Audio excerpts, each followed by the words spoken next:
मंसूर और नदा के साथ।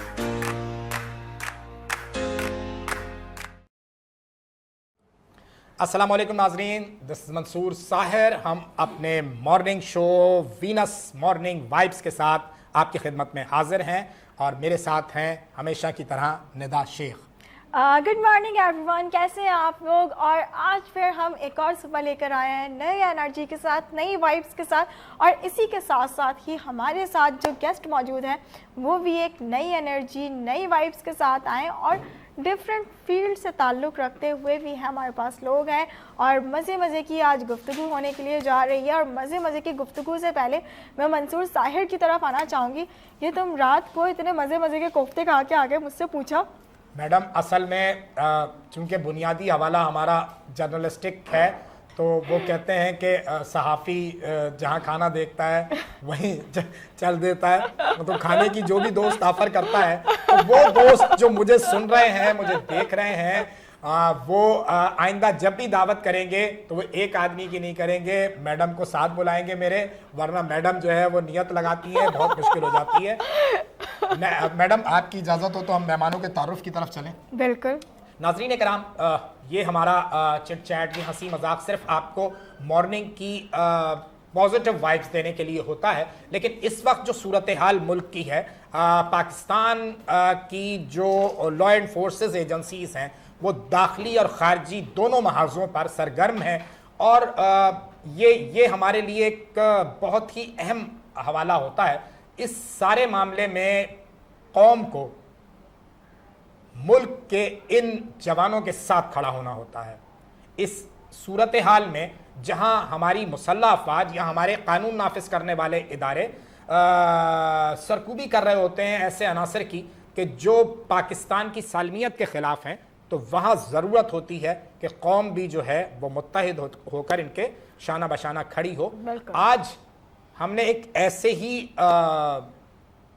शख्सियत को मदऊ किया है, एक ऐसी शख्सियत कि जिनकी पूरी ज़िंदगी इस जद्दोजहद में गुजरी है कि फ़र्जंदाने पाकिस्तान को एक प्लेटफॉर्म पर जमा किया जाए, पाकिस्तान के तमाम लोगों को एक पाकिस्तानियत की लड़ी में परोया जाए।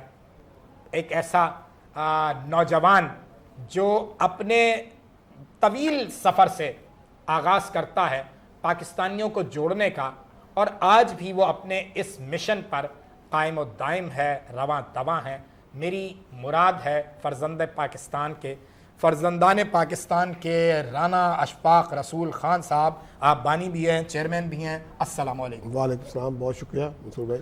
आपका तारुफ इसलिए इतना तवील हुआ कि इस वक्त जो मामलात हैं उसमें ज़रूरत इस अमर की है कि जैसे हम मैडम से प्रोग्राम से पहले या प्रोग्राम के बाद बात कर रहे होते हैं, तो निदा का भी यही हवाला होता है कि जो इस वक्त की सूरत हाल है उसमें जो हमारे लॉ एंड फोर्सेस एजेंसीज हैं उनके साथ हमने हर हाल में यकजहती करनी है, ताकि ये पैगाम जाए कि पूरी पाकिस्तानी कौम जो है वो अपने इन बहादुर सपूतों के साथ खड़ी है। बिल्कुल ऐसा ही है। और जहाँ पे नाजरीन पाकिस्तान का नाम आता है तो फिर पाकिस्तान के बानी कायदे आज़म जहन के अंदर आते हैं, जिनकी वजह से आज हम यहाँ पे बैठे हैं। और कायदे आज़म की अगर सूरत में आपके तो आते हैं सर, नोटों की सूरत में तो हर इंसान के आते हैं, मगर एक और सेंस में भी आते हैं कायदे आज़म के। अगर हम प्रोफेशन पे जाएँ तो वो उनका, क्योंकि हवाला वकील थे वो, और आज हमारे बीच भी एक उन्हीं के प्रोफेशन से जो है ताल्लुक़ रखते हुए वो एक मेहमान हैं। उनका नाम है ZR शाहिद। बाय प्रोफेशन वो वकील भी हैं और साथ में वो एक्टिंग भी करते हैं। यूँ कह सकते हैं कि एक्टिंग उनका पैशन है और वकालत जो है वो क्योंकि प्रोफेशन है। अस्सलाम वालेकुम, कैसे हैं आप? अच्छा, थोड़ा सा तारुफ और रह गया इनका। बोले वो ये है कि ZR शाहिद जो हैं वो दोस्तों के दोस्त हैं, बहुत अच्छे जर्नलिस्ट भी हवाले रखते हैं, इसके अलावा बहुत अच्छे मॉडल भी हैं, इसके अलावा ये ड्रामे बनाते हैं, प्रोड्यूसर भी हैं, ऑर्गेनाइजर भी हैं, और सबसे बढ़कर हमारे भाई हैं। सुनिए, ये सारी बातें आप स्टार्टिंग में नहीं बताए ना, ये नाजरीन को पता चले ना, वो सुनते रहेंगे, देन सरप्राइजेस मिलते रहेंगे, नाजरीन जुड़े रहेंगे ना कि अब ये क्या करने वाले। बिल्कुल बिल्कुल ऐसे क्या। और इसी के साथ साथ ही हमारे पास एक बहुत प्यारी पर्सनालिटी हैं, जो कि मॉडल भी है, एक्ट्रेस भी है और काफ़ी सारी ब्रांड्स के साथ काम कर रही हैं, सोशल मीडिया के ऊपर काफ़ी एक्टिव हैं।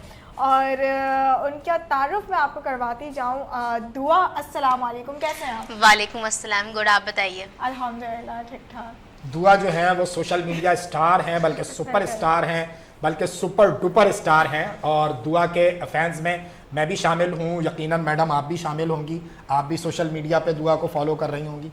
जी बिल्कुल बिल्कुल। आप दोनों एक दूसरे को फॉलो कर रहे हैं। यार पता नहीं, मैं तो अपना सोशल मीडिया खुद अपलोड नहीं कर पा रही। सोशल मीडिया से हटके भी हम अच्छे दोस्त हाँ, हैं। हम लोग बहुत वैसे अच्छी बहुत अच्छे फ्रेंड्स हैं, बस सोशल मीडिया पे जाहिर बात है वो बाय मसरूफियात, प्रोफेशन है, हम लोग वैसे बिल्कुल। पर्सनली भी हम बहुत अच्छे दोस्त हैं।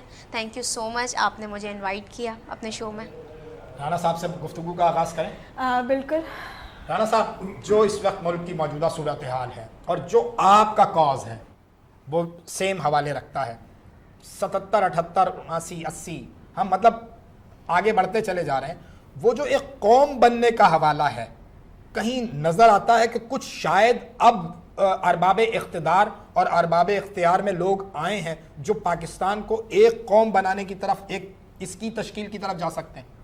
हाँ नहीं, बदकिस्मती साहिर साहब के इस वक्त तो ऐसी कोई जद्दोजहद ना हुई ना हो रही है। ज़रूरत बहुत है इसकी, जी जी। लेकिन हमारी कौम के अंदर एक बड़ी खूबी है कि जब कभी वक्त पड़ता है तो तब ये सारे इकट्ठे हो जाते हैं और फिर सीसा पलाई दीवार बन जाते हैं। और या फिर इंडिया के साथ क्रिकेट मैच हो रहा हो तो? क्रिकेट इंडिया अब हाल ही में जो कुछ हो रहा है उसमें भी आप देखें कि इस वक्त जो माहौल है वो हमदर्दी से हट के बदले में उतरा हुआ। बिल्कुल। तो ये ज़रूरत थी। असल बात ये कि जो काम हम कर रहे थे वो ये मिशन था कि नौजवानों को पाकिस्तान से जोड़ा जाए। 40 साल हो गए अल्हम्दुलिल्लाह मुझे, और फरजंदा ने पाकिस्तान बनाए हुए 30 साल हो गए। हमारा बुनियादी मकसद यही था कि नौजवानों को कायद आज़म, अल्लामा इकबाल और उनके जो साथी थे उनके बारे में आगाह किया जाए। सही। जब आप अपने बड़ों के साथ जुड़ जाते हैं तो फिर एक कौम की तश्कील की तरफ मौका मिल जाता है। तो बदकिस्मती ये कि हाई लेवल पर, हुकूमती सतह पर ये काम नहीं हो रहा, ना कभी किसी ने सोचा है, ना कोई कर रहा है। अदारे कर रहे हैं, मुख्तलिफ लोग कर रहे हैं, मुख्तलिफ तंजीमें कर रही हैं, उनमें से हमारा भी थोड़ा सा हिस्सा है। अब अल्लाह मियाँ ने हमें मौका दे दिया है, हम नौजवानों को जमा करते हैं। अब स्कूल है हमारे पास, हम स्कूलों में जाते हैं, बच्चों को बताते हैं कि कायदे कौन है, अल्लामा इकबाल। मकसद क्या था पाकिस्तान बनाने का? हाय हाय हाय। असल बात सिर्फ ये, और कौम बनेगी तब जब आप अपने पस मंज़र से वाकिफ होंगे। बिल्कुल। राणा भाई, मुझे अजमल कतः कलामी की माजरत चाहूँगा। अजमल सिराज भाई, अल्लाह ताला उनके दर्जात बुलंद फरमाए, उनका एक शेर मुझे याद आ गया। ये लाइन ना बहुत टची है। शाहिद भाई, अजमल सिराज भाई कहते हैं कि पाकिस्तान का एक मकसद था, पाकिस्तान का एक मकसद था, मकसद पाकिस्तान नहीं था। बिल्कुल। बेशक। तो आपने मुल्क हासिल कर लिया, अब ये एक मकसद के तहत हासिल किया गया है। ला इलाहा इल्लल्लाह मुहम्मद रसूलुल्लाह आपकी बुनियाद है। बिल्कुल। आप पूरी दुनिया के लिए एक रोल मॉडल होंगे। आप इस्लाम के नाम पर कायम होने वाली वाहिद रियासत हैं। जी जी, आप फरमा रहे थे ना कि जी जो हालात हैं मौजूदा हमारे साथ, जो अफवाज पाकिस्तान बॉर्डरों पर, इस वक्त हम 2 बॉर्डरों पर कई महाजों पे लड़ रहे हैं। बिल्कुल। तो मैं लोगों से ये अपील करता हूँ और कहता भी हूँ, बातों में भी, फंक्शनों में भी, कि अदारा कोई बुरा नहीं होता। पाकिस्तानी फौज आपके लिए करती है जो कुछ जी करती जी, बिल्कुल बिल्कुल। उनको कुछ कहना, उनके बारे में कुछ कहना, ये तो मैं समझता हूँ गद्दारी के बराबर है। बिल्कुल बिल्कुल। आप अपने बच्चों को भेज के देखें ना, बगैर इससे लड़ने के लिए लग पता जाता है। है ना, हम सुकून की नींद सो बिल्कुल ऐसा ही है। दुआ वेरी गुड। तो मैं एक जगह था, बैठा था, रात का वक्त था, तो ऐसे ही गैदरिंग थी। गैदरिंग बहुत पुरानी थी उन लोगों की, मैं बीच में अचानक चला गया। वहाँ एक साहब थे, बुजुर्ग थे, वो आके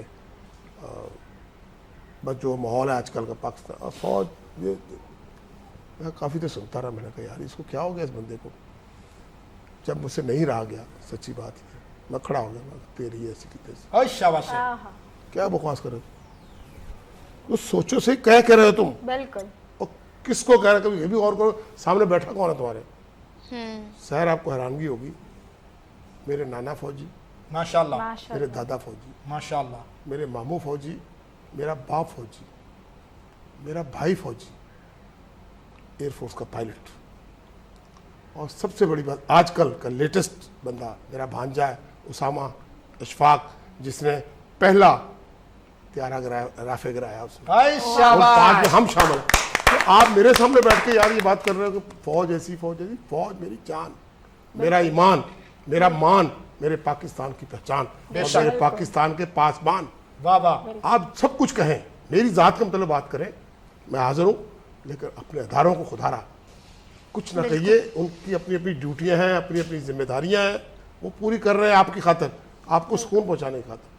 तो इंशाल्लाह अल्लाह ताला ऐसा बेशक वक्त लाएगा। जिंदगी जीने का हक तो उनको भी है ना, वो हैं तो फिर हम हैं। और बिल्कुल राना भाई, बिल्कुल ऐसे ही है मंसूर।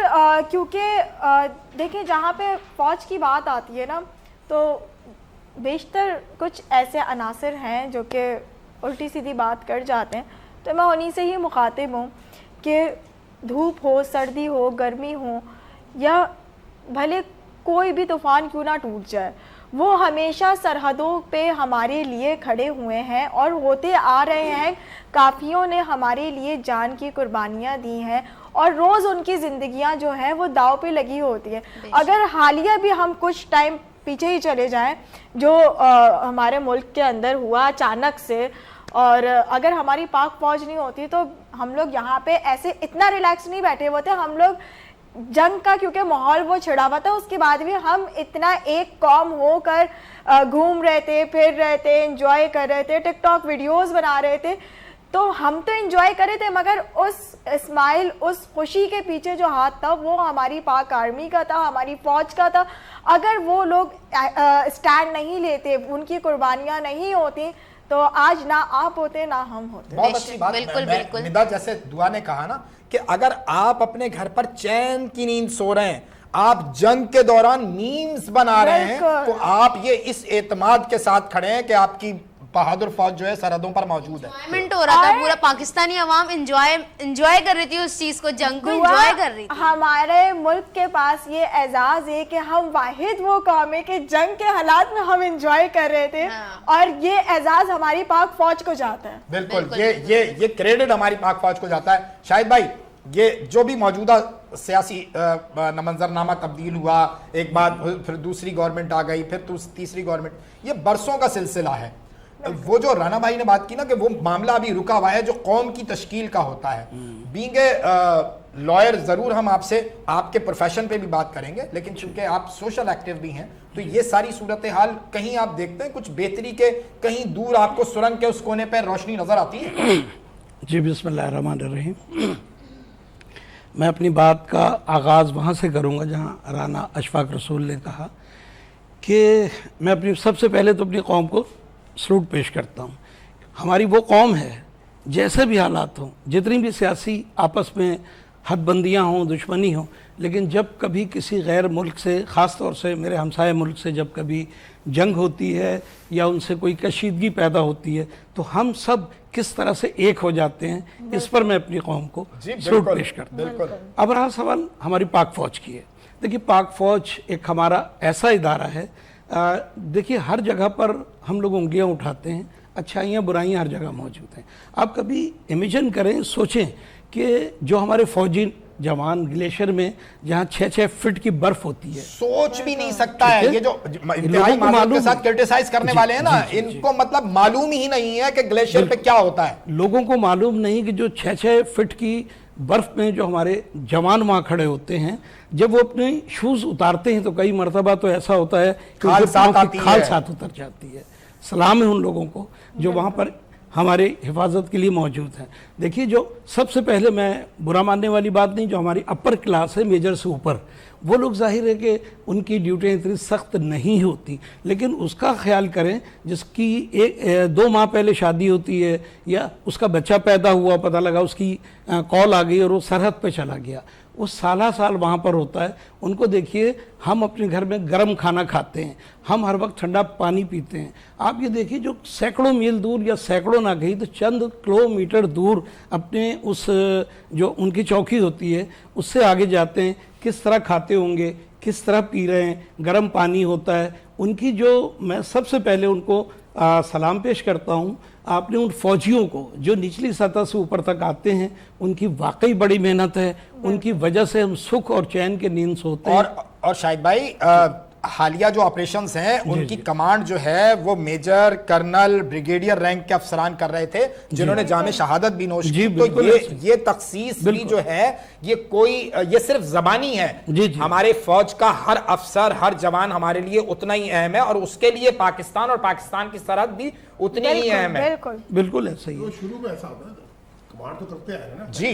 लेफ्टिनेंट भर्ती हो, सेकंड लेफ्टिनेंट, लेफ्टिनेंट, बिल्कुल, कैप्टन, फिर मेजर, फिर वो अल्लामिया का निजाम है, तरक्कियां मिलती हैं आपको, और वो आपकी कुर्बानियों के सदके मिलती है। बिल्कुल ऐसे ही। ये ऐसा नहीं कि खुदा ना का तो जनरल है तो वैसे जनरल बन गया डायरेक्ट ऊपर से, नहीं, वो सारे मसाइल इधर से गुजर के फिर वो जनरल बनाया, और फिर माशाल्लाह पाकिस्तान आजकल की जो कौम है, मैं ये कहना चाहूँगा, पाकिस्तान की कौम को ये मालूम नहीं, पढ़ते तो हैं माशरती उलूम या पाकिस्तान स्टडीज़, लेकिन इनको तरबियत देनी चाहिए कि हमने ये मुल्क किस तरह हासिल किया।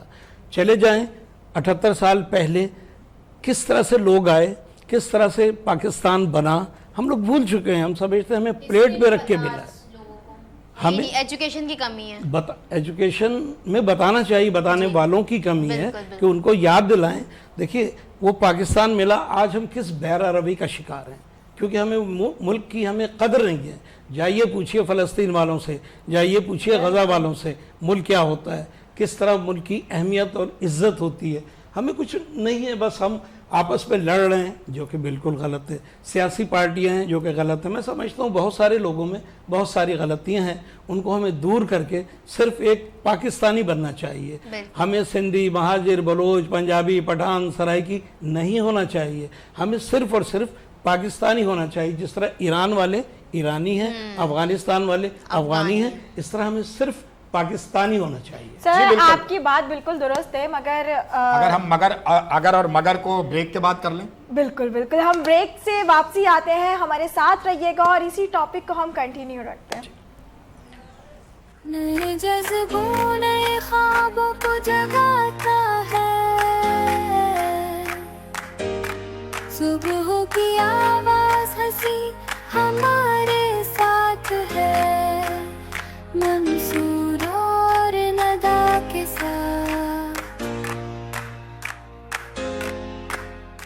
नए जज्बों नए ख्वाबों को जगाता है, सुबह की आवाज हंसी हमारे साथ है, मंसूर और नदा के साथ।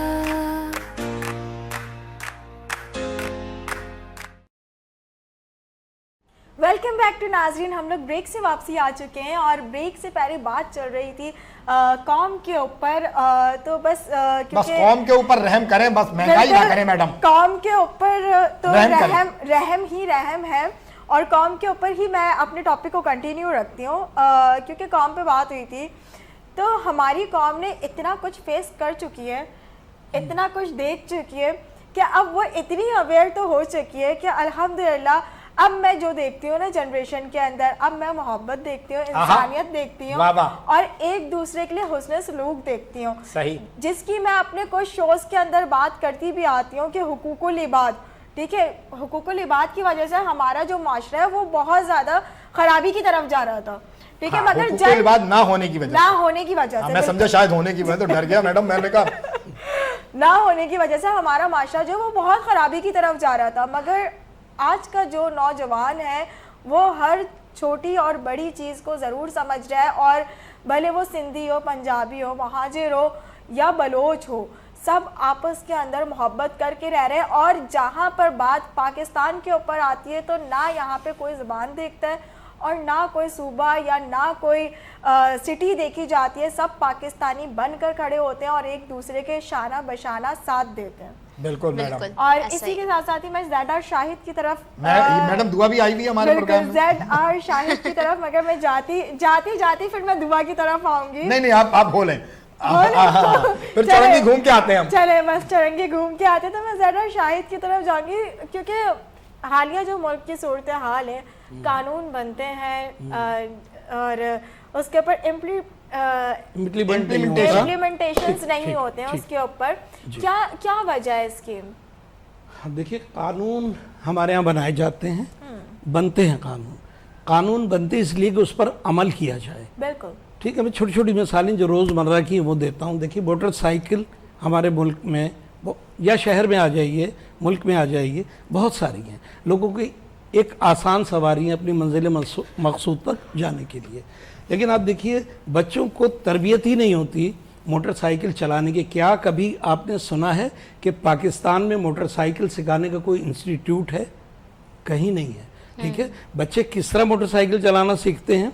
मामू चचा ताया आए, वो अंदर बैठे, खामोशी से उनकी बाइक ली और बाहर गए, कभी गड्ढे में मारी, कभी नाले में गिरे, कभी कहीं मिले, और एक वक्त आता है कि वो मोटरसाइकिल चलाना सीख जाते हैं। मैडम आपने भी ऐसे ही सीखी? नहीं सर, मैं आपकी बात को यहाँ जी। पर ड्रॉप करती जी, हुई जाऊंगी जी, कि अब ऐसा नहीं है। अब बाकायदा मोटर बाइक्स जो है वो सिखाई जा रही हैं। कहाँ और पर? खवातीन को? खवातीन को भी शुरू और हुई है, जेंट्स कब को तक भी। होगा बिल्कुल। मैं अभी ऐलान हुआ है। आप बिल्कुल नहीं, ऐलान नहीं, काफी टाइम से ये चल रहा है प्राइवेट, क्योंकि मैं देखती रहती हूँ आगे खवातीन जाते को सिखाने तो के बाकायदा चले, सिखाया ये जा अब रहा है की और बात उसमें है, जेंट्स को भी अब सिखाया की जा रहा बात है हमारे उसी में? जी, मतलब अलग अलग होगा।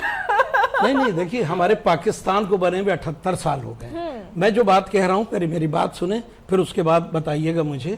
वो मोटरसाइकिल सवार जब रोड पर आ जाता है तो हमने तो बचपन में सुना था कि मोटरसाइकिल की जो लेन है वो लेफ्ट साइड पर है और 3 से 6 फुट के अंदर अंदर आपको चलाना है। ठीक है, ताकि एक्सीडेंट ना हो। अच्छा, लेकिन ये लॉ है, लॉ ये कानून है, law. That is the point. अच्छा, अब देखिए मैंने भी कभी बाइक बहुत चलाई है, मैं उसी जगह चलाता हूँ, कभी आज तक मेरा कोई खुदा ना करे एक्सीडेंट नहीं हुआ कि हाथ पांव टूट जाएं, ये हो जाए।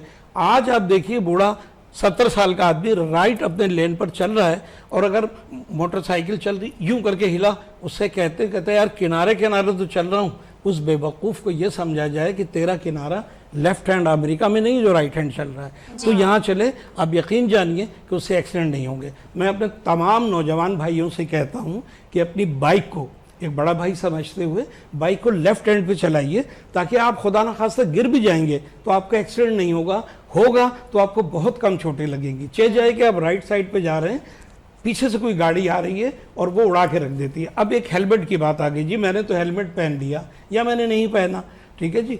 अब आप आ जाइए दूसरी तरफ के हेलमेट पहनकर। मैंने कई प्रोग्राम्स में भी कहा कि देखिए हेलमेट में थोड़ी सी तब्दीली कीजिए। आप यकीन करें कि जब हेलमेट पहनकर एक नौजवान बाइक चलाता है, उसके करीब से कोई गाड़ी गुजर रही है, उसके कानों में उसकी आवाज़ नहीं आती है। दूसरी बुरी बात कि उसने हैंड फ्री लगाई होती है, वो नाच गाना ऐसे ऐसे करता हुआ बाइक चला रहा होता है, उसको पता ही नहीं। अच्छा, बिल्कुल जब वो करीब से गाड़ी गुजरती है, वो ज़रा सा टच हुआ, गिर गया, पीछे वाले को नहीं पता, तेज़ी से गाड़ी आई और एक्सीडेंट का मुजिब बनता है। बिल्कुल सही है। अच्छा देखिए, कम से कम हेलमेट वालों के ये हो, 2 चीज़ें करें। आप हेलमेट देखिए यहाँ तक होता है, उसमें बिल्कुल आपके लेफ्ट और राइट नज़र नहीं आता।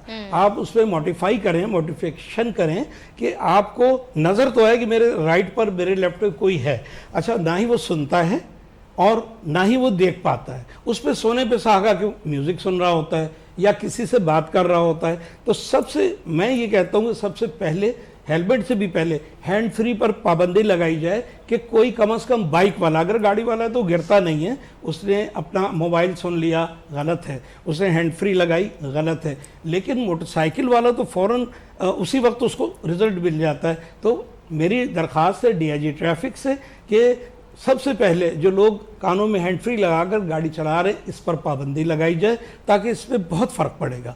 और रहा सवाल, ये एक बड़ा काम है कि अगर आप जो आपके हेलमेट से उसको मोडिफाई करें, उसमें दुरुस्तगी लाएं, तो इससे बहुत सारे एक्सीडेंट्स में कमी आएगी। मैं कई जगह पर ये कह चुका हूँ। अच्छा, बहुत खूबसूरत पैगाम है, मगर इसी के साथ साथ ही एक छोटा सा सवाल है मेरा। क्योंकि हमारे इदारे बहुत अच्छा काम कर रहे हैं, सिंध पुलिस हमारी बहुत अच्छा काम कर रही है। यही रुक जाइए, हमारी सिंध पुलिस इतना अच्छा काम कर रही है कि दिन के अंदर वो लाइटें चेक करती है, ठीक है, इंडिकेटर चेक करती है, और रात के वक्त वो खुद जेबें चेक करती है। बिल्कुल, सब लोग ऐसे नहीं है। मैं आपकी इसी बात से कंटिन्यू कर रही हूँ। मेरी सारी पुलिस ऐसी नहीं है, लेकिन पुलिस में भी चंद ऐसी काली भेड़ें हैं, उनको दूर करना चाहिए या उन्हें ख्याल करना चाहिए कि वो कुछ लोगों को तकलीफ ना दे। दुआ भी आइए। बिल्कुल मंसूर, दुआ की तरफ भी आगे, कीजिए, दुआ भी आइए। मैं अपनी बात को मगर यही कंटिन्यू करूंगी कि डॉक्टर साहब अपना जरा शाहिद भाई जी जी क्योंकि देखिए हमारी सिंध पुलिस ऐसा नहीं है, बहुत अच्छा काम कर रही है, बहुत सारी ऐसी चीजें हैं हाँ, जिसके 2-3 लोग ऊपर अच्छे हैं, उन्होंने मुझे नाम याद है, कंट्रोल किया मेरे है। दोस्त हैं सर दो तीन लोग नहीं, क्योंकि 5 देखिए- होंगे मेरे अच्छे दोस्त हैं सब, जो देखिए अच्छे जो आपके अच्छे दोस्त हैं, ठीक है, क्योंकि मैं बाय प्रोफेशन ये काम करती भी आ रही हूँ, तो मैं ऐसे काफी जवानों को जानती हूँ बिल्कुल ठीक। जो कि अपने शहर के लिए रात दिन की नींद कुर्बान करके वो काम करें अच्छे और लोग बहुत भी हैं, अच्छा no काम doubt, करें, no मगर doubt। चंद बेड़ों की वजह से बिल्कुल जो है हमारी वो पुलिस पूरा बदनाम, हाँ पूरा बिल्कुल ठीक। इदारा बदनाम होता है। बिल्कुल। तो ऐसा नहीं है, मगर कुछ आपने ट्रैफिक पुलिस के ऐसे नाअहल लोगों को देखा होगा कि हाँ, जो हाँ। रोड के ऊपर रोक अच्छे लोग देते भी हैं, हैं, बिल्कुल होते जो हैं। रोड के ऊपर साइड में गाड़ी रोक देते हैं जी, जी। और वो आपसे डॉक्यूमेंटेशन के नाम पे आपको ब्लैकमेल कर रहे होते हैं बिल्कुल करते बकायदा। हैं, बिल्कुल और ऐसे। ब्लैकमेल अगर आपके साथ कोई लेडीज या आपकी फैमिली बैठी है तो उसकी वो पूरी इन्वेस्टिगेशन करते हैं, उनके लिए क्या कानून है? देखिए बहुत अच्छा सवाल इस वक्त उठा दिया है। ये इंतहाई अदब के देखिए- साथ आपका जवाब लेने से पहले मैं जरा ये बात क्लियर करूं कि ये जो ट्रैफिक अफसरान हैं, ख़ास तौर पर डीआईजी ट्रैफिक साहब से मेरी भी ये पर्सनली दरख्वास्त है कि मेरा भी शहर में बहुत मूवमेंट होती है और मैंने भी ये देखा है कि आप फैमिलीज को बाकायदा रोके हुए होते हैं और मतलब हुज्जत चल रही होती है और उनके बहुत मतलब तकलीफ दे अमर होता है। तो ये कम अज कम इस बात की तस्दीक यकीनी बनाएं। एक नौजवान अगर गाड़ी चला रहा है, उसके साथ उसकी वालिदा बैठी है, पीछे बहनें बैठी हुई हैं और वो सब के सब आपने रोके हुए हैं जी। और वो उनसे उनका बकायदा रिलेशन मालूम कर रहे होते हैं, आपका फलक के साथ क्या रिलेशन है क्या नहीं है, मतलब वो द हेल आर यू, आप पूछने वाले कौन हो? अच्छा निंदा, अब ऐसा नहीं है। आज से कुछ सालों पहले आप देखा करती थी अगर क्लिफ्टन पे 2 लोग यानी एक मेल और एक फीमेल बैठे हैं तो पुलिस आती थी, रिश्ता पूछती थी, आधा घंटा बर्बाद करती थी, 10, 20, 50 हज़ार जिस काबिल वो लोग हों पैसे लेकर चली जाती थी।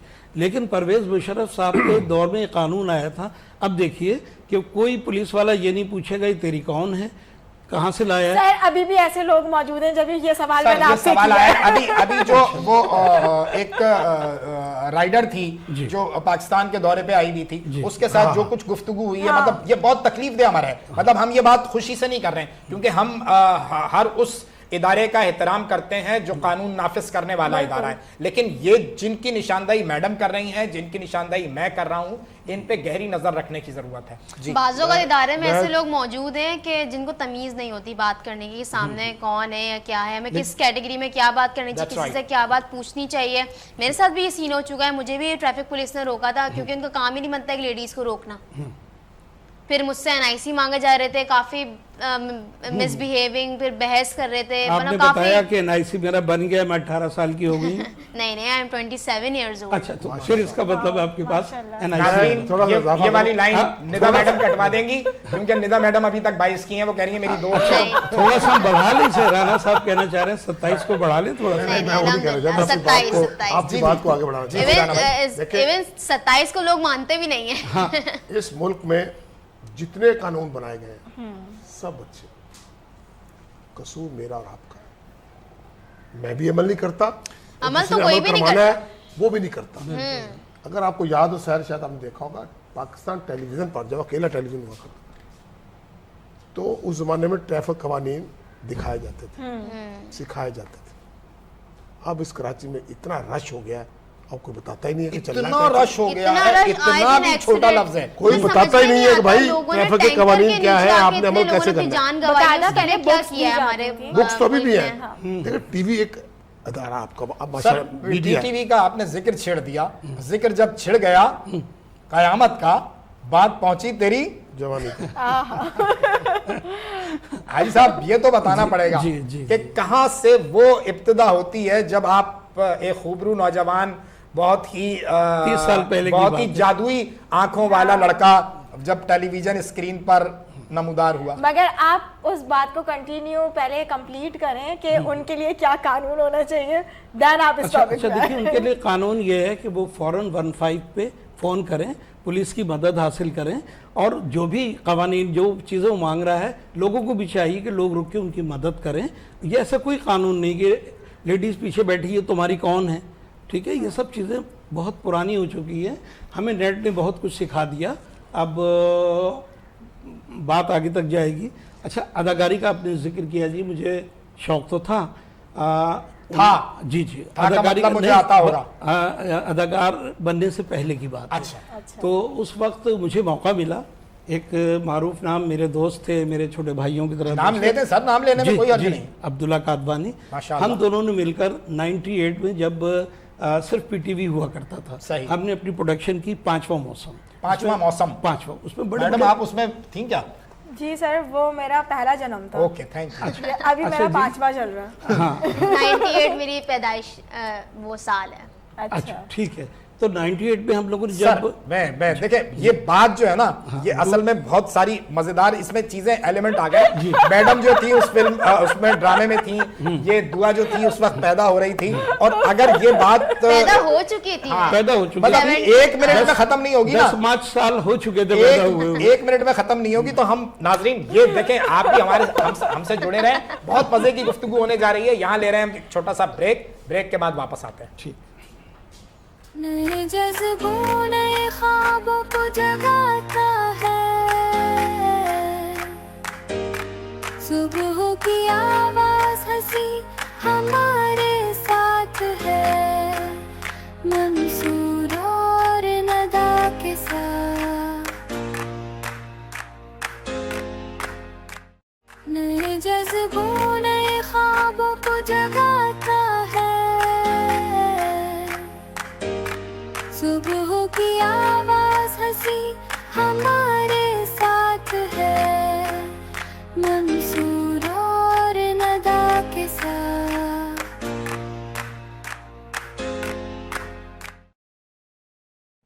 वेलकम बैक टू नाज़रीन। ब्रेक से वापसी आ चुके हैं और उसी के साथ साथ ही मॉर्निंग की गरम चाय। और आपको तो पता है कि मैं हूँ चाय लवर, और क्योंकि हम चाय को भी इंजॉय करते रहते हैं। और उसी के साथ साथ ही ज़ैडर शाहिद की हम जर्नी की तरफ चलते हैं। वो बता रहे थे पीटीवी तक उनकी बात महदूद रह गई थी। अच्छा, इसी के अंदर ये बात भी ऐड कर दीजिएगा कि आपका रोल मॉडल कौन था जिसको देख के आपको ये शौक पैदा हुआ।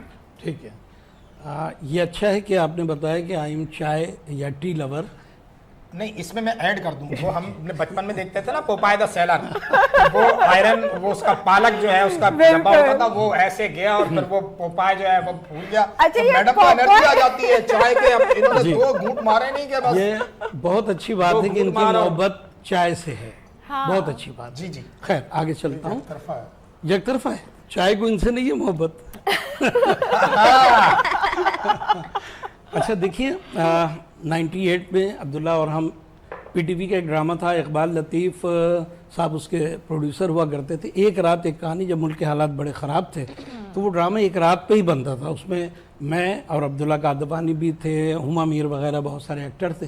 तो उसमें मैं एक CIA का पुलिस का कैरेक्टर था मेरा, कि मुल्क में किस तरह लोग बॉम्ब लेकर जा रहे होते हैं और पुलिस तमाम मरात होने के बावजूद बोगस है। वो कैरेक्टर मैंने किया, मेरी अब्दुल्ला से दोस्ती हो गई वहाँ। फिर हम लोगों ने जी ये कोशिश की कि हम लोग अपना कोई प्ले बनाएं, इस्लाही प्ले बनाएं। तो उसके अंदर तलत हुसैन मरहूम थे और बड़ी बड़ी कास्ट थी, आयशा खान थी। और सबसे अहम बात आपको बताऊं, आपने कहा कि बहुत सारे पुराने लोग, शर्मिला फारूकी जो इस वक्त वजीर पीपल्स पार्टी की बड़ी रहनुमा हैं, वो हमारे ड्रामे में हीरोइन का किरदार अदा अच्छा, किया। माशाल्लाह। जी हाँ, वो एक्टर भी हैं। अच्छा, मैं उन्हीं से थोड़ा सा वो हो रहा था, मैं समझ रहा था मैडम है। अच्छा तो मैडम भी शर्मीली है ना। जी जी, तो उन्होंने एक्टिंग की, वो बड़ी मेहनत की अब्दुल्ला की। अब्दुल्ला मेरा छोटा भाइयों की तरह कल भी था, आज भी है। तो हम दोनों ने किसी तरह से सस्ते वक्तों की बात है, वो ड्रामा प्रोड्यूस किया। नहीं, ये तो आप इसलिए कह रहे हैं कि इनकम टैक्स वाले ना पूछें। दिए थे सारे टैक्सेस अच्छा, कोशिश करते टैक्स वाला मिले तो उसको ड्रामे में कैरेक्टर देते। हाँ, ये भी ठीक है। ठीक है मैडम, ये कितनी अच्छी लाइन दी है। आप कोई भी आपको इस तरह का कहे, आप बोले आ जाए मेरी ड्रामा सीरियल में काम है। बिल्कुल बिल्कुल। तो जी वो ड्रामा हुआ और इत्तेफाक से बहुत अच्छा हो गया। ड्रामा ऑन ईयर हुआ, बड़ी हौसला अफजाई हुई, पूरी रात मेहनत की अब्दुल्ला और हम लोग ने ही ज़्यादा मेहनत की। और एक वक्त रहा कि वो ड्रामा जब ऑन ईयर हुआ, हमारी बड़ी पजीराई हुई, लोग बड़ा इज्जत दें। अच्छा, उसके फ़ौरन बाद मैं USA गया। जब मैं पहली दफ़ा एक्टर बना तो मैं अपनी बात बता दूं, वहाँ पर एक जगह है जैक्सन हाइट। थोड़ा चौड़े होके नहीं घूम रहे थे वहाँ आप? हाँ, मैं बता रहा हूँ ना, वो वहाँ जब गए तो वहाँ पर एक ऐसी मार्केट है जहाँ बांग्लादेशी, पाकिस्तानी, इंडियन, वो सब लोग ज़ाहिर व ड्रामा, जब उन लोगों को देखा तो मुझसे किसी ने हाथ मिलाया, कोई गले मिला, मैं 3 4 5 लोगों से तो बहुत गले भी मिला, ऑटोग्राफ का ज़माना था। ये आप आदमियों की बात बता रहे हैं? लोगों की बात बता रहा हूं। आदमियों की गले मिला वाली? नहीं, लेडीज की अभी शुरू ही नहीं की मैंने ना, ये आदमियों की। मैंने कहा पूछ लूं ना, मैडम कहती है ये क्यों नहीं पूछा, फिर बाद में हमारी खिंचाई होती है। मेरे दोस्त यूसुफ मेरे कराटे में मेरे सीनियर थे, मैं उनके बुलाने पर वहाँ गया था। वो कहने लगे, वो भाई बात सुन, ये 300 आदमी लाइन में खड़े हैं, सबसे गले मिलेगा, तेरी तमीज गले में आ जाएगी, फट जाएगी। अच्छा ज़ैदा और शाहिद का मैं एक और हवाला देती जाऊं कि ये इतनी सारी चीज़ें तो कर रहे हैं मगर साथ में ये ब्लैक बेल्ट भी हैं। अच्छा, मैडम को बार बार हमने ये जिक्र किया है, ये हमारी कंटिन्यूटी बनी हुई है कि चूंकि मैडम जोडो जानती है इसलिए हम मैडम का एहतराम करते हैं, डरते नहीं है। जी, बड़ी अच्छी बात है कि मैंने अशरफ ताई साहब का मैं शागिर्द हूँ, मैंने उनको ज्वाइन किया और ब्लैक बेल्ट ली और दुनिया में पाकिस्तान की नुमाइंदगी की मैंने। जिस तरह कभी शाहिदा अफरीदी को देखते थे ग्रीन कोट पहने हुए, वो जब पहली दफ़ा कोट पहना, ब्लेजर जिसको कहते हैं, तो बहुत प्राउड हुआ। दुनिया में इंग्लैंड, USA, बहुत सारी जगहों पे जाते थे तो सिर्फ वो जो एक ग्रीन कोट हुआ करता था उसको देख के लोग मिले मुझे। एक इंग्लैंड में मैं गुजर रहा था, मेरी टीम थी तो उनके लिए खाने का मैनेजर था, तो मैं इंतज़ाम कर रहा था, मुझे पीछे से आवाज़ आई अस्सलाम वालेकुम। मैंने एकदम पलट के देखा कि चारों से हेलो, हाय, हुई, यही सुनते थे। तो मैंने पलट के देखा, कहता are you from Pakistan? Are you from Pakistan? जी, मैंने कहा जी अल्हम्दुलिल्लाह। उसने फिर शुरू कर दी गुफ्तगू, कह रहा जी मैं फैसलाबाद तो हाँ, जियो फैसलाबादियो। अच्छा जी, उसने कहा कि आप पूरी टीम मेरे घर पर ठहराएं, आप लोग कहाँ ठहरे? मैंने कहा नहीं, ये तो नहीं हो पाएगा क्योंकि हम कराटे फेडरेशन के मेहमान हैं, हम वहाँ पर हैं। लेकिन फिर उसने दावत की। पहली दफ़ा एहसास हुआ कि पाकिस्तान ये ग्रीन कोट मुझे दुनिया में कितनी इज्जत देता है, पहली दफ़ा एहसास ये हुआ। देखिए, इज्जत का हवाला इन्होंने पहले दिन से शामिल किया हुआ है। ये जो ड्रेस कोड है इनका, ये इसमें राना भाई थोड़ी सी वजाहत चाहूंगा जी। अपनी वजाहत से पहले जी आपकी बातों को बड़ा कर दूं, जो आपने बात शुरू में की थी जंग का, फौज का, ये वो। अल्हम्दुलिल्लाह मुझे इस दफ़ा हज की सादत नसीब हुई। माशाअल्लाह। उससे पहले मैं 4-5 मरतबा जा चुका हूँ। ये वाक़या है 24 मई का। 24 मई जी, अभी 2025 10 तारीख को हम जंग जीत चुके थे। मैं जितनी दफ़ा भी सऊदी अरब गया, हमें किसी ने मुंह नहीं लगाया। कुल्लो आगे, कुल्लो पाकिस्तानी। मैं कुछ कहना नहीं चाहता, बस कुल्लो पाकिस्तान। किसी ने हमें, मतलब सच्ची बात ये ऐसा था जैसे कभी मैं जैसे मदीना शरीफ एयरपोर्ट पे उतरा, फैमिली साथ ही, मैं ये अच्छा यही जल्दबाज था मेरा, यही पहन के गया हुआ था। तो वहाँ हमें बसों का इंतजार करना पड़ा, तो खड़ी बसें लगी, तो वो बंदे जो बाहर इस्तकबाल के लिए खड़े थे ना, पाकिस्तान जिंदाबाद, सिर्फ पाकिस्तान जिंदाबाद। तो मैं तो हैरान परेशान से आया था, ये क्या हो गया? मेरी इज्जत नहीं है, मतलब सारी जैकेट की यही तारीखें हैं, जंग जीती। मैं हैरान इस बात, यही तारीखें जो मैं दुबई एयरपोर्ट उतरा हूं ना, तो उस वक्त भी जो मुझे लेने दोस्त आए हुए थे, वो भी उन्होंने वापस निकलते हुए कहा कि यार तुम्हें देख के अरबियों ने जो पासपोर्ट देगा, थंब बनाया था, वो इसीलिए बनाया था। तो हमारी 10 मई की जो जीती हुई जंग थी इस पाक फौज के सदके में, ये बात हमें वो उसकी वजह से इज्जत मिली। उस वक्त पाकिस्तान की बड़ी इज्जत हुई, ये बताना चाहता हूं। मैं ये बताना अब तो चाहता हूं, मतलब कह पाकिस्तान रहे को अल्लाह, मतलब नसीब की बात है कि वहाँ पे उसका हिफाजत का एजाज मिल गया ना कि मक्का की, अल्हम्दुलिल्लाह। मैं उसके बाद बता रहा हूँ कि जहाँ भी गए ड्राइवर मिले तो पाकिस्तान जिंदाबाद। इवन आप सबसे बड़ी हैरान की बात, कभी किसी सऊदी ने हमें गले नहीं लगाया था। अल्लाह अकबर। हज करके वापस, मतलब अरफात से हम वापस जा रहे थे, तो ईद होती है अगले दिन 10 तारीख को। भाई तमाम फौजी, उनके पुलिस वाले, ईद मुबारक, ईद मुबारक। भाई क्या हो गया? वो हमें तो खुशी हो रही थी, सच्ची बात है, हमें तो बहुत ज़्यादा प्राउड फील हो रहा था। भाई आप भी और मैं भी, हम इकबाल की फिक्र के लोग हैं ना। इकबाल ने 100 साल पहले डिमांड कर रहा था, एक हो मुस्लिम हरम की पासबानी के लिए, नील के साहिल से लेकर ताबका के काशगर। आज वो वक्त आ गया है, 100 साल लगे हैं। 100 साल पहले इकबाल डिमांड कर रहा था, मनफियत एक है इस कौम की, नुकसान भी एक ही सबका नबी, दीन भी, ईमान भी एक, हरम पाक भी, अल्लाह भी, कुरान भी एक, और कुछ बड़ी बात थी होते जो मुसलमान भी है। आज वो वक्त आ रहा है, आज आप अवेयर हो रहे हैं, आपको आइडिया हो रहा है कि मुसलमानों को अगर कायम रहना है तो उनको मुत्तहिद होना पड़ेगा। आपने बात की थी वेस्टकोट की, 1990 शायद आपको याद हो, कुछ नाआकमत अंदेश लोगों ने मेरे पाकिस्तानी परचम को उतार कर जला दिया सक्कर एयरपोर्ट पर। हम एनजीओ में रहते थे, काम करते थे। उस जमाने में हमने अला शमीउद्दीन मरहूम की क़यादत में अजमत परचम के नाम से तहरीक चलाई। जिंदाबाद। कराची की तमाम गाड़ियों पे हमने स्टिकर लगाए पाकिस्तानी परचम की अहमियत पर। और वो दिन है और आज का दिन है। ये वेस्टकोट और मेरा झंडा मेरे सीने से नहीं उतरा, 35 साल होगा मुझे। अल्लाह अकबर। जिंदाबाद। कभी किसी मौके पर भी मुझे लोग कहते रहे राणा साहब 14 अगस्त खत्म हो गया, तो भाई मेरा 14 अगस्त पूरी जिंदगी की। मेरा 14 अगस्त पूरे हर साल वक्त। का है। और मैडम मैं एक बात बताऊंगा अब मैं तो कथा कलामी हो रही, उस वक्त लोग मजाक उड़ाते थे, यार क्या है बहुत जी जी जी जी जी जी। अच्छा, ये आज- कहते होंगे आपके पास एक ही वाइस कोट है। आज पाकिस्तान के बड़े बड़े लोग, इवन मेरा प्रेसिडेंट, मेरा प्राइम मिनिस्टर फिर पाकिस्तानी फ्लैग है। जिंदाबाद। जब मैं लगाता था तो कोई नहीं लगाता था, मेरी मुझे लोग ताने देते थे। अच्छी बात है। कहने का मतलब ये पाकिस्तान देखा है से सबने हमारे मोहब्बत साथ। सिर्फ एक दिन के लिए मखसूस नहीं अल्हम्दुलिल्लाह। है। जी बिल्कुल, पूरे ये साल सबक हमने दिया कौम को, अपने परचम की इस सब इज्जत हलाली कीजिए। परचम की इज्जत है, सीने पे लगाना हमें फख्र है। बिल्कुल बिल्कुल फखर ऐसे है, ही है। और इसी बात को अगर मैं कंटिन्यू करूं मैडम मंसूर, तो दुआ भी आई है। जी जी बिल्कुल दुआ इसी बात को अगर मैं कंटिन्यू भी करूं बरकरार है। तो पाकिस्तान का जो परचम है वो हमारे यहाँ पे मौजूद जितने भी कौमें हैं उन सब ने कहीं ना कहीं इंटरनेशनली जाके हर जगह पे पाकिस्तान के परचम को लहराया और उसे वो इज़्ज़त, वो मकाम, वो वक़ार हासिल है और वो रुतबात हासिल हैं जो हमारे कौमों ने ये बात साबित की कि उन्हें उनके वतन से कितनी मोहब्बत है। और इसी के साथ साथ ही एक ऐसे सितारे की तरफ मैं जा रही हूँ, दुआ आजकल आप क्या प्रोजेक्ट्स कर रही हैं?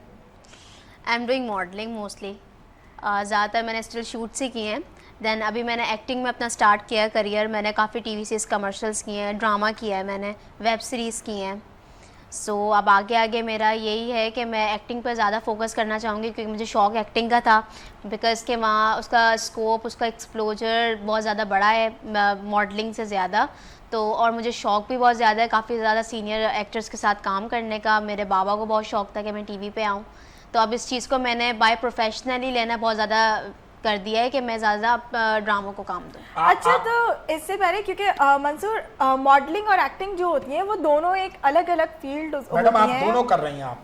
बिल्कुल मैं दोनों ही कर रही हूँ मगर दोनों अलग अलग फील्ड्स हैं। ठीक है। क्योंकि मॉडलिंग के अंदर जो सारा काम होता है वो आपकी एक्सप्रेशंस का होता है, एक्सप्रेशंस का होता है, म्यूट सीन्स का होता है। और एक्टिंग में आपका सारा काम एक्सप्रेशंस भी होता है, इसमें आपका म्यूट सीन भी है, इसमें आपका आपकी टॉकी पूरी सीन भी है, बॉडी लैंग्वेज होती जी है। आपकी ठीक है? बॉडी लैंग्वेज आप जितना इनहेंस होगे स्क्रीन पर, आपकी उतनी फैन फॉलोइंग बढ़ेगी, आपकी उतना एक्सप्लोजर बढ़ेगा, आपको उतना एक्सपीरियंस अच्छा होगा। एंड आपको जो फेम चाहिए, जो प्यार चाहिए लोगों से, वो आपको एक्टर की सूरत में ही तो मिलता दुआ आपको मॉडलिंग मुश्किल लगती है या एक्टिंग? है। एक्टिंग एक्टिंग क्यों मुश्किल लगती है? क्योंकि आपको तो शौक भी है। नहीं, अब मैं सीख रही हूँ ना, चीज़ें सीख रही हूँ तो मुझे काफ़ी चीज़ें पता चल रही हैं कि ये भी होता है, वो भी होता है, ये भी होता है। क्योंकि मॉडलिंग जस्ट एक कैमरा फेसिंग नहीं है। मॉडलिंग में आपने जस्ट पोजेस देने हैं, लेकिन एक्टिंग में आपने कैमरा फेसिंग है, वो असल चीज़ है। आपको वहाँ बोलना आना चाहिए। वहाँ आपको dialogue definite dialogue delivery, talkie, आप वहाँ पर कैमरा एक अलग है बिल्कुल। अब जहाँ तक आप टिकटॉकर्स की ले लेंगे, वो सब एक डबलिंग वो है प्लेटफॉर्म, देखिए, वो एक टिकटॉक की अगर आप यहाँ पे बात जोड़ रही है ना, तो वो तो मैं बिल्कुल ही एक अलग आप साइड पे लेके जा रही हैं। बात ये है कि मॉडलिंग के अंदर बेशक एक्सप्रेशंस की ज़रूरत पड़ती है, आपकी बॉडी की जो होती है वो आपको उस हिसाब से लेके चलना होता है, क्योंकि मॉडलिंग भी कोई इजी काम नहीं है, क्योंकि आई एम ऑल्सो मॉडल। और रही बात अगर एक्टिंग की, तो एक्टिंग के अंदर भी अलग अलग डिमांड्स होती हैं चीज़ों की, सिचुएशन के हिसाब से, कैरेक्टर्स के हिसाब से। मगर ये जो टिकटॉकर्स है ना, टिकटॉकर्स का भाई मुझे बिल्कुल समझ नहीं आता है। डबिंग प्लेटफॉर्म है, क्योंकि वहाँ वो से आप क्या डब कर रहे हो, आपकी क्या एक्सप्रेशंस हो हाँ, सकते हैं। आप डब कर रहे हो। अच्छा, डब बिल्कुल। के साथ साथ मतलब हम पागल हैं, हमने 12 साल अपनी जिंदगी के लगा दिए, इतनी मेहनत करते हुए यहाँ पे आए, और कोई भी इंसान उठकर आता है 15 सेकंड के अंदर उस मेहनत के ऊपर पानी फेर के चला मैं बस जाता है। यही कहना चाहूंगी, एक टिकटॉकर को एक सेलिब्रिटी एक एक्टर से कंपेयर ही नहीं करना चाहिए, उनका कंपैरिजन ही नहीं है। बिल्कुल बिल्कुल ऐसे ही है। हम ये कह सकते हैं कि दुआ की दुआ अल्लाह ने कबूल कर ली। अच्छा, एक्टिंग की बात हो रही है, मैं आपको थोड़ा सा जो मेरा तजुर्बा है मैं आपको बताऊं कि एक्टिंग एक पूरी इंडस्ट्री है। हाँ, जब हम लोग स्टार्टिंग में आए तो हमें सीखने का मौका मरहूम तलत हुसैन, आयशा खान, ये लोग हमारे साथ थी। इनको देखा, आज जाहिर है पैदाइशी तौर से कोई एक्टर नहीं होता, इनको देखा। उसके बाद जब उसका एक्सपोजर मिला, दुनिया में गए, पाकिस्तान से बाहर गए, तो पब्लिक कितनी इज्जत देती है, बहुत प्यार करती है आपसे, पब्लिक आपको लोग कितना पहचानते प्यार हैं। करती है। तो फिर दूसरा प्ले हम लोगों ने, पहला था पांचवा मौसम, उस पर हमें चाहे इनकम टैक्स वाले सुनते रहे, हमें प्रॉफिट हुआ था। हम लोगों ने दूसरी अपनी सीरियल बनाई अंधेरे दरीचे, उसमें भी मरहूम तलत हुसैन और उसी तरह की मेगा कास्ट और ये तमाम लोग थे। तो जब दूसरी सीरियल हमने बनाई तो उस वक्त कुछ ड्रामा इंडस्ट्री पर जवाल आ गया, लोगों के पैसे फंस गए, क्योंकि एसटीएन पे चला था हमारा ड्रामा, बिल्कुल फ्री बात है, चैनल्स नहीं हुआ करते थे। एसटीएन पे पैसे फंस गए, लोगों ने खुदकुशी कर ली, जिसमें महमूद अहमद साहब थे जिनके मसा था, किसी ने खुदकुशी, लेकिन हम लोगों ने स्टिल मिल जाएंगे पैसे, मिल गए, लेकिन हमें बाद में मिले।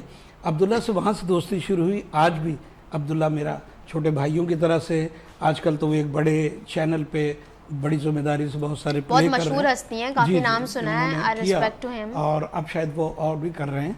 तो देखिए, लेन देन यार ये जो भी बातें होती हैं, लेकिन हमें एक कामयाब तजुर्बा हुआ, सीखने का मौका मिला, पता लगा कि अदाकारी के एवज जब लोग होते हैं, लोग कितनी इज्जत पाकिस्तान में, आपको सेलिब्रिटी के तौर से बुलाया जाता है, आपसे ऑटोग्राफ, पहले तो अब सेल्फी आ गई है, लोग आपसे ऑटोग्राफ, जहाँ पाकिस्तान से बाहर जाएं, आपको जितनी गर्दनें देखती हैं, आप जहाज़ पर सवार होते हैं 350 गर्दनें आपके लिए मुड़ती हैं, उसका जी, अपना ही जी, नशा, अलग ही, अलग ही, अलग ही। राना भाई, आपसे जानना चाहूंगा, एक नौजवान, मतलब बांका, सजीला, और वो उस वक्त फेम भी मोहम्मद अली, और वो तो कहीं दिल में कोई ख्वाहिश नहीं जागी कि स्क्रीन पर कहीं नमूदार हो जाए, या किसी ने ऐसा रास्ता चल रोका नहीं, जैसे वो आओ भाई इतने शानदार आदमी हो, आओ तुम्हें टेलीविजन का रास्ता दिखाऊं? गए, इंटरव्यू दिए बहुत सारे। नहीं, मैंने कभी जिंदगी में नहीं दिए। इत्तेफाक ही नहीं हुआ, इसलिए कि हम जैसे ही इस काम में आए वैसे सोशल वर्कर बन गए। स्काउट थे, किस काम में आए? स्काउटिंग के में तो सोशल वर्क आप- बन गया ना। ठीक है। तो जब स्काउट बने, क्या आप स्कूल लाइफ बता रहे हैं या कॉलेज लाइफ? सारा या सारा all बात over आपको करना चाह रहा हूँ। जब हम स्काउट बन गए तो फिर सोशल वर्क शुरू कर दिया। तो आप सही। कौन से स्काउट में थे? मैं पंजाब में अपना बहुत बड़ा स्काउट था, बाकायदा स्काउट मैंने की हुई है, और अपना young Pioneer open scout group बनाया हुआ मैंने। अच्छा। और आजकल अलाइडेंस स्काउट ग्रुप हमारा है, एजीएस स्काउट ग्रुप हमारा, अब तो खैर बहुत आगे निकले। मैं सिंध बॉय स्काउट एसोसिएशन का पैटर्न मेंबर भी हूँ। अच्छा, इतनी क्योंकि अच्छी मैं स्काउटिंग खुद की। जिना स्काउट से रिलेट करती हूँ। अच्छा, माशाल्लाह। तो खैर मैं ये कहना चाह रहा हूँ कि हम चूंकि फील्ड ही चेंज हो गई ना, अदाकारी की तरफ आते तब वो संजीले रह लेकिन जाते। चले फील्ड चेंज हो गई, अदाकारी का कोई रुझान नहीं है, लेकिन इतना शानदार नौजवान देखकर वो कहीं कुछ लाइनें वाइनें नहीं लगती थी, कोई लड़कियां ठंडी आए नहीं भरती थी? सर नहीं करें ऐसा, ऐसा नहीं, राना भाई। नहीं, सर, ऐसा जैसे नहीं है, मैं ये सब इसकी जानते हैं। मिसाल दूंगा कि नहीं, शादी मैं ये नहीं कह रहा आप आए मरते थे, ये सुने। वो तो भरती होंगी। हाँ मंसूर भाई, मतलब इसकी गवाही मैं दूंगा, बहुत शरीफ आदमी थे, इनकी शादी बहुत देर से हुई, हम लोग छेड़ा करते भाई शादी तो कर लो, इनकी शादी बहुत देर से बहुत नारे लगे। मेरी शादी कराने में लोगों का बड़ा किरदार है। मेरी जब भी बहन फंक्शन होता मेरी था भाभी सुन ये रही नारे है। लगाते थे, वही बांड भाभी, वही बांड भाभी, मतलब ये एक जमाना। देखो उस वक्त काम इतना ज्यादा था माशाल्लाह। कि मैं मसरूफ इतना ज्यादा था कि मुझे इन चीजों की परवाह ही नहीं थी। नहीं, अच्छा, फिर आपने एक और आपने आपको- फोन किया घर वालों को कि जी मैंने पसंद कर लिया, आ नहीं, जाए नहीं, निपटा दें, मैं या घर वालों ने मैं फोन बताता किया कि हुण मैं बताता गल हूँ, बुक बस हो गई। गई हो। हाँ बस हो गई है तो नहीं, मैं तो मेरे ऐसे हुआ क्या, हमारे घर में हम 9 बहन भाई थे। अच्छा, जरा सही- मुस्कुराते हुए बताएंगे यार। 9 बहन भाई थे। ये मुस्कुराते हुए बात होगी। बिल्कुल सही सही बताइएगा कि मुझे सारा वाकया मालूम है, मैं आपका 30 साल पुराना दोस्त। 9 बहन भाई थे हम। माशाल्लाह। वालदा मोहतरमा का ख्याल ये था कि तेरी पुत्र वारी से रानी है, हाय जी। तेरा ब्याह पहले नहीं हो सकता। मेरे बड़े भाई अपने कामों में थे, उन्हें कराने चाहिए। एयरपोर्ट में चला गया, एक नंबरदार था गाँव का, अपने चुदराहट में थे। मैं कराची आ गया। कराची आकर फिर जिंदगी हमने बहुत मसरूफ रही, हमें तो ख्याल ही नहीं आया इस तरह। आज तक मसरूफ है राना अपना भाई आपकी। नंबर लेते लेते हमें 15 साल लग गए। 3 शादियां मैंने, 2 बड़े भाइयों की शादी, सिस्टर की शादी की, फिर 5वां नंबर मेरा आया, चौथे में एक और फूफो की शादी भी की बीच में। 5वां नंबर मेरा आया तो ये वक्त ही नहीं मिला जो काम आप सुनना चाहते हैं। इसके लिए अब मैं अपने असल मामले की तरफ आने के लिए भी बहुत वेट करना पड़ा। नहीं लेकिन कोई आपकी ऐसी बात बता रहा हूँ मैं तारा, देखिए धड़कन तेज की जिस 1994 में मेरी ताजपोशी हुई जिस कराची शहर में, बहुत बड़ी, राशिद लतीफ़ साहब और ये सब मौजूद थे। राशिद लतीफ़ साहब ने की थी और वाकई सोने का ताज बनाया था मेरे खिदमात के वक्त। आप डिजर्व करते हैं राना चेयरमैन भाई, ज़कात आप में। आपकी खिदमत अनडाउटेडली इस बात वो की- मैं कहता हूँ 90 से लेकर 2004 तक का मेरा दौर था। मैं कहता हूँ बड़े फख्र से कहता हूँ, बहुत काम किया बहुत इस शहर काम- में। बहुत काम किया। ज़कात कमेटी का चेयरमैन रहा हूँ 15 साल, जी, आपको जी, पता है। जी, उसके लिए ज़कात कमेटी काम किया, बेवकूफ़ का इतना काम किया कि मैं आज सुबह कुरान पाक का तर्जुमा पढ़ रहा था कि हुकूकुल बात की आपने बात की थी, जितना जोर अल्लाह मियाँ ने इस काम के लिए दिया, कसम से अगर हम सब इस पे अमल कर लें तो मेरा माशरा बहुत अच्छा होगा। बहुत बिल्कुल अच्छा बिल्कुल होगा। कोई गरीब गरीब ना रहे, कोई भूखा भूखा ना रहे। बिल्कुल। इतना सख्त कुरान का हुक्म है, बिल्कुल। भूखे को खाना खिलाओ, कुछ भी हो जाए। बिल्कुल। सबसे अच्छी इबादत ये है। आज दोपहर में दुआ इन्होंने मुझे जो है ना दाल चावल मंगा के खिलाए। कल दोपहर में, सॉरी कल दोपहर में इन्होंने मुझे, जब जैसे हम यहाँ से शो खत्म करके गए तो वो मैं बगैर नाश्ते के आया था तो बड़ी दुआ निकली मेरी। मैंने झोलियाँ फैला के, थोड़ी सी थी लेकिन जितनी थी उतनी फैला के दुआ दी। अच्छा साहिर भाई, अच्छा, ये मैं अगली बात- चीज़ तो इन्होंने अभी कही है, मैंने एक बात और इन्होंने बाद में कहा। मैं बात फाइनल कर दूं, मैं बात फाइनल कर। वो ताजपोशी में मेरे ससुराली में एक रिश्तेदार आया हुआ था, आहा। जो आप बात कर रहे थे ना, अच्छा जी, वहां से रिलेट हो रही है, वहाँ से वापस आ जाए। तो वहाँ मेरे आजकल मेरे हमजुल्फ हैं, वो आए हुए थे। तो उन्होंने, मेरे बड़े भाई जो एयरफोर्स में थे, वो उनसे बात की कि यार इधर इधर मसला है, कोई है, कोई लड़का है, कोई चंगा। उन्होंने कहा साढ़े कोई लड़का है वेला फिरदा पे इनू फाड़ लो। तो वहाँ से मैं सिलेक्ट हो गया रिश्ते का। और फिर आप समझते हैं कि उस उम्र ताजपोशी में जो जो थी- लॉटरी खुली वो जैकपॉट निकला। अल्हम्दुलिल्लाह, अल्हम्दुलिल्लाह आप हमारी जानते दादी ने हैं, मुकम्मल आप सपोर्ट- जानते हैं। ताजपोशी का इनकी जिंदगी में पॉजिटिव असर हुआ। ऐसे ही है जी? उसके बाद ही ये सरताज हो गया। ताजपोशी इन्होंने की थी, बिल्कुल शक नहीं, लेकिन मारा- उसके बाद ताजपोशी के बाद ही तो सरताज हो गया। वाह। इनका सर ताज से अल्लाह ताला ने बड़ा करम किया मामूर। शहर कराची को। यहाँ वक्त हो गया है ब्रेक का। ब्रेक से वापस आएंगे तो दुआ भी हमारे साथ है और दुआ भी प्रोग्राम में आई हुई है, मैडम को याद दिलाना पड़ेगा और दुआ से भी बात करेंगे। हमारे साथ रहिए। बल्कि लोगों नए जज्बों नए ख्वाबों को जगाता है, सुबह की आवाज हंसी हमारे साथ है, मंसूर और नदा के साथ। नए जज्बों नए ख्वाबों को जगाता है, सुबह की आवाज हंसी हमारे साथ है, मंसूर और नदा के साथ।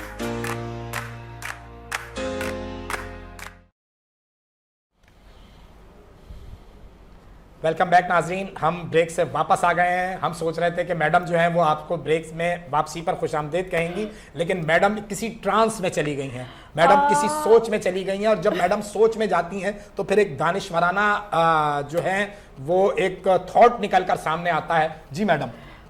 नहीं, फिलहाल ये वाला जो है वो थोड़ा सा मैंने गैप रखा हुआ है, Okay. क्योंकि हम दुआ की तरफ आएंगे। दुआ दुआ भी हमारे शो में आई हुई है। बिल्कुल, दुआ से भी हम बातें करें, लोग जाहिरी बातें जानना चाहेंगे कि आजकल उनकी लाइफ के अंदर क्या हाँ, चल वरना हमने रहा है। सारी राना भाई से मालूमात लेनी है। दुआ कहेगी हमसे कुछ पूछा ही नहीं। तो दुआ आपकी तरफ मैं थी कि कभी ऐसा हुआ कि कोई कैरेक्टर आपने ऐसा किया हो जो नेगेटिव कैरेक्टर हो और आपके फैंस ने फिर आपको तनकीद का निशाना बनाया हो? जी, मेरा फर्स्ट एक्सपीरियंस रहा ही नेगेटिव कैरेक्टर का था। रिसेंट जो मैंने किया वो नेगेटिव ही था। अच्छा।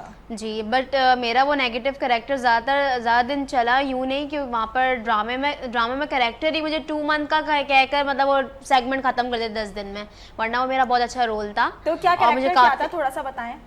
मेरा कैरेक्टर ये था कि मुझे बेसिकली जासूसी के लिए रखा गया था। मुझे मेड बना के घर में लाए थे और केयर टेकर बेसिकली।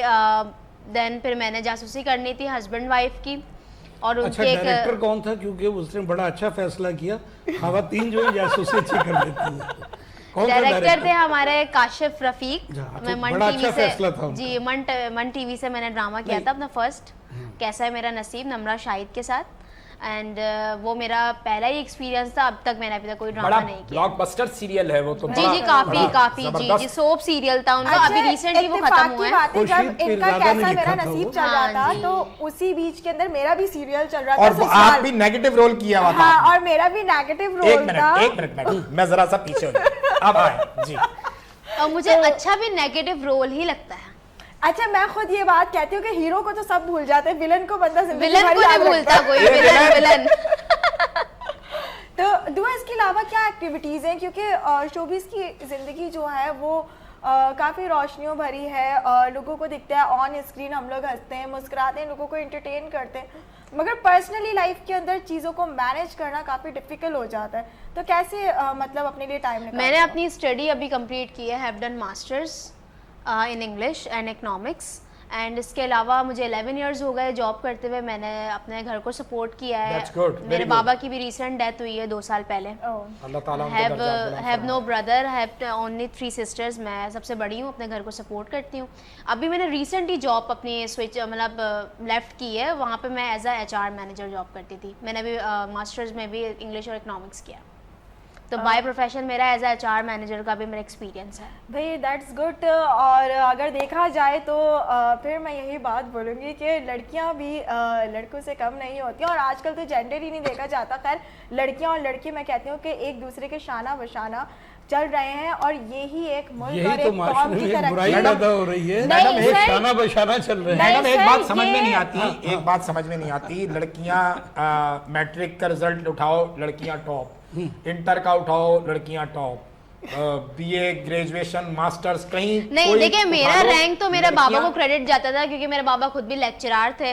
तो अल्हम्दुलिल्लाह मैंने हर प्लेटफॉर्म पे मैंने फर्स्ट या सेकंड डिवीजन, मैंने भी सेकंड डिवीजन से मास्टर्स कंप्लीट किया। अच्छा, आपके सवाल का मैं मैं जवाब दे वो रही बहुत हूँ। संजीदगी से चली गई। मैं तो कुछ थोड़ा सा बिल्कुल, संजीदगी मैं- की तरफ जा रहा मैं भी था उसी की तरफ कि आ रही सारे हूँ। सारे सारे टॉप पे तो हैं लड़कियां, लेकिन जो बल्ब इजाद किया वो एक लड़के ने किया, जो टेलीफोन इजाद किया वो एक लड़के ने किया, जो सोलर कंपनी का मालिक है वो एक लड़का है, जो आज AI बना के बैठा है वो एक लड़का है, आर्टिफिशियल इंटेलिजेंस जो है वो लड़के की दरियाफ्त है। तो लड़कियां इतने नंबर लेकर जाती कहाँ हैं? बिल्कुल, अब मैं बता अपने- रही ये हूँ। लड़के के पीछे हाथ भी अपने तो घरों उनकी को। माँ का होता है ना, परवरिश कौन करता है? माँ तो अच्छा, माँ हाँ, नहीं, करती है ना अच्छा, घर में रहकर। इसके अलावा भी मैं एक और बात यहाँ पे वाजे कर दूं कि आपकी बात, पहली बात, अगर लड़कियां टॉप पे होती हैं तो लड़कियां फोकस्ड होती हैं, ठीक है। लड़कियों से कभी भी किसी शो के अंदर ये सवाल नहीं किया उम्र ना जाता कि पूछे। उनकी कॉलेज लाइफ के अंदर उन्होंने कितने लड़के छेड़े। वैसे ठीक है। दुआ कितने लड़के छेड़े? तो लड़कियां फोकस्ड होती हैं। दूसरी बात कि लड़कियां इतने नंबर कहाँ लेके जाती हैं, तो क्योंकि एक औरत से, एक लड़की से एक माशरा बनता है, वो अपनी जो उनकी नस्ल होती है मैडम उसको वो- लेक्चर वहां दिया जाएगा। जिंदगी में इतनी मसरूफियात रही हैं कि कभी इस चीज की तरफ सोचा ही नहीं। लड़के ये वो, बस हमेशा फोकस ऑन गोल्स, ना सोचें। ये क्या करियर। बात हुई? तो अब ना कब सोचेंगे? सोचें। अब तो डेफिनेटली करियर पे ही फोकस है। हाँ, मतलब career। टाइम कम है ना मेरे पास, जल्दी भागो भागो भागो, करियर सही पकड़ो। है। अच्छा, नहीं, दरअसल लड़कियों के पास होता है भी बहुत, क्योंकि कम time है ना। टफ रूटीन होता है बहुत ज्यादा, tough क्योंकि routine उन्हें फैमिली भी लेके चलनी अच्छा, मैं होती ये है। कहूंगा कि लड़कियों के पास वक्त बहुत होता है, क्योंकि वो 36 साल की हो जाए 16 पे रहती हैं, 40 की हो जाए 20 पे आती हैं। अच्छा, उनके मैडम पास तो वक्त नहीं मैडम भी 17-18 साल हो गए, 22 से बड़ी नहीं है, 22 से आगे। 22 की रह गई मेरा मैडम। तो चौथा जन्म है ये, और कैसे वाजे करूं। अच्छा जी, हंसते हंसते मुस्कुराते मुस्कुराते नाजरीन, हमारे शो का वक्त कब खत्म हो रहा है, कब खत्म हो गया, हमें पता नहीं चला। कुछ थोड़े से लम्हे बचे हैं। मैं अपने मेहमानों की तरफ जाऊंगा, निदा आपकी इजाजत से, कि वो अच्छा मैसेज जो है वो डिलीवर करें। शायद भाई। जी, सबसे पहले मैं ये कहना चाहूँगा अपने छोटे भाइयों को, बड़े भाइयों को, अपने बुज़ुर्गों को, कि कानून का एहतराम करें। देखिए, बहुत सारी मुश्किलात हमारी हल हो जाएंगी अगर मैं ड्राइविंग ठीक टाइम पे करूँगा, मैं लाइसेंस रखूँगा तो पुलिस से परेशान नहीं होऊंगा।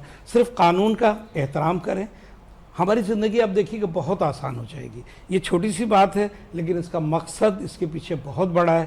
तो इन्हीं अल्फाजों के साथ शायद प्रोग्राम का वक्त भी ख़त्म हो रहा है, मैं आपसे इजाज़त चाहूँगा। कानून, कानून और सिर्फ कानून। जी राना भाई। मैं सिर्फ ये कहना चाहता हूँ कि देखें, अभी आपने बातें की, लड़कियाँ टॉपर हैं। शायद आपको इल्म है कि मेरे स्कूल है, मैं जी, education माशाल्लाह। का व्यवस्था हूँ। मैं लड़कियों के फेवर में इस तरह बात करता हूँ कि वो बहर फोकस रखती हैं तालीम पर। मैंने हज़रात तफन्नुन बात हाँ की जी थी, जी, हाँ। मेरी नौजवान नस्ल जिसे मर्द कहते हैं, बच्चे कहते हैं, उनकी तवज्जो नहीं।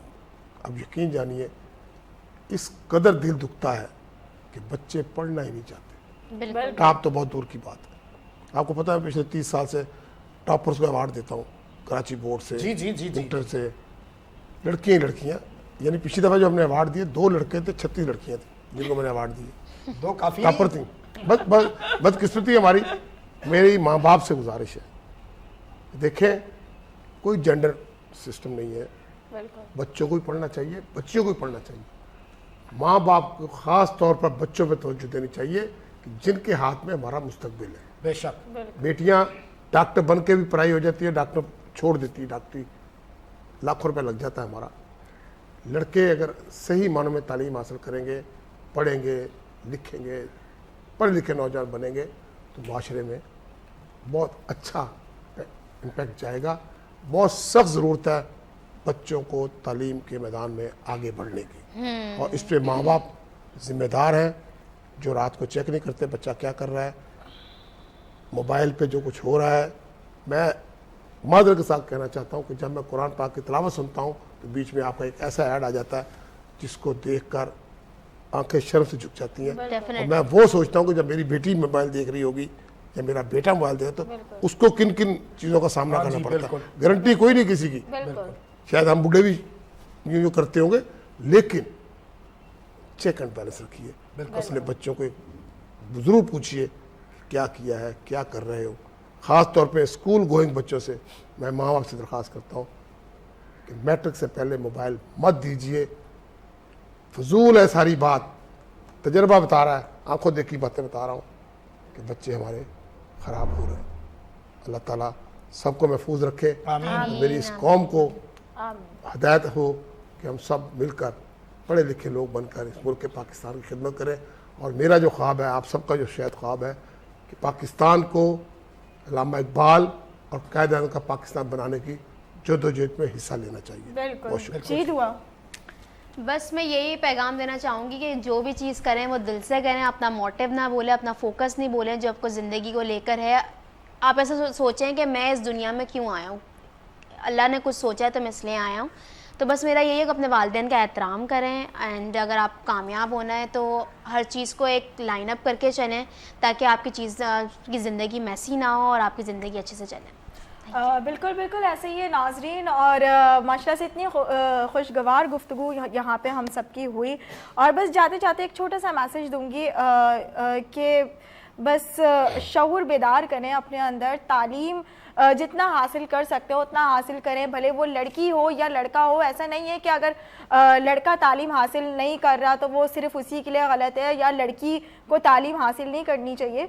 तालीम पे बुनियादी दोनों का ही हक है, क्योंकि एक लड़की जो है वो नस्लों को लेकर चलती है, वो आपकी नस्ल को संवारती है। और एक जो लड़का है, क्योंकि अगर देखा जाए ना मेल और फीमेल तो ये एक गाड़ी के पहिए हैं, तो जब दोनों पहिए बराबर नहीं होंगे तो फिर माशरा हमारा बराबरी की तरफ नहीं आएगा, हम लोग खुशहाली की तरफ नहीं आ सकते। और सबसे बड़ी बात यह है कि कोई भी मुल्क हो या कोई भी कौम हो, उसकी सबसे पॉजिटिव साइड ये होती है जब वो जेंडर से आगे निकल कर काम करते हैं, जो अब हमारे पाकिस्तान के अंदर है कि मेल और फीमेल हटा के जब काम करते हैं ना तो वो एक खुश अखलाक कौम और तरक्की याफ्ता ममालिक के अंदर जाने की निशानदही होती है। बिल्कुल ठीक है निदा। हम ये बचपन में हमने कहीं ये लाइन सुनी थी कि मर्द को पढ़ाओ, फर्द को पढ़ाओ, जन को पढ़ाओ, वतन को पढ़ाओ। बिल्कुल। एक पढ़ी लिखी लड़की, एक पढ़ी लिखी बेटी,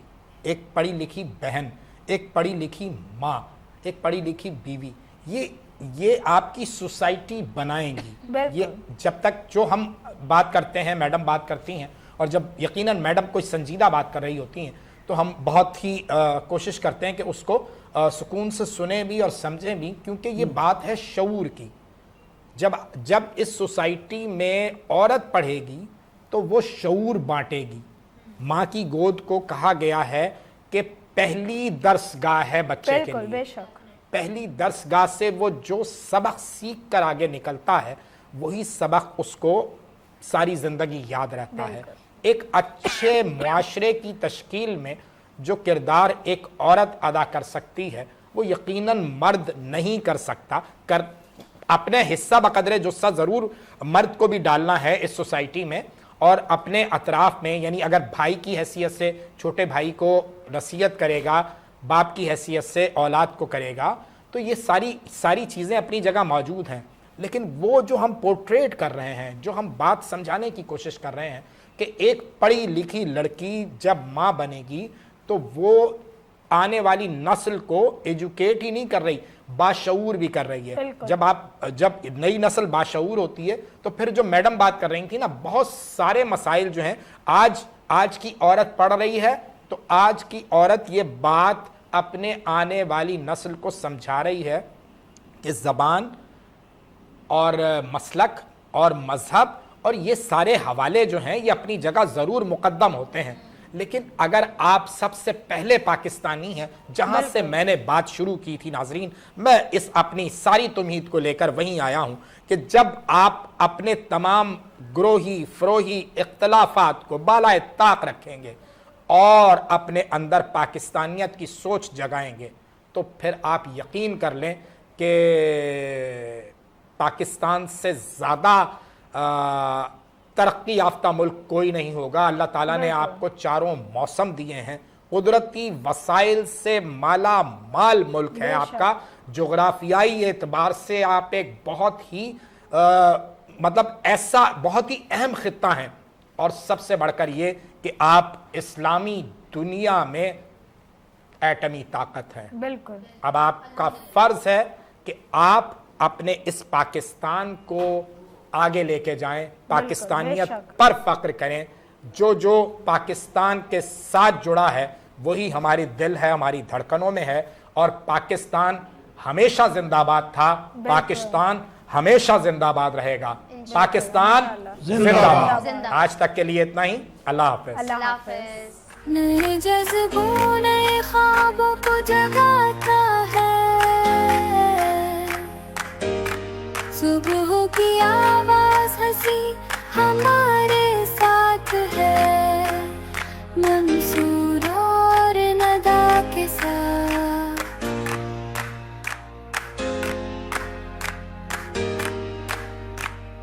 बात दिल से दिल तक जाने दो, हर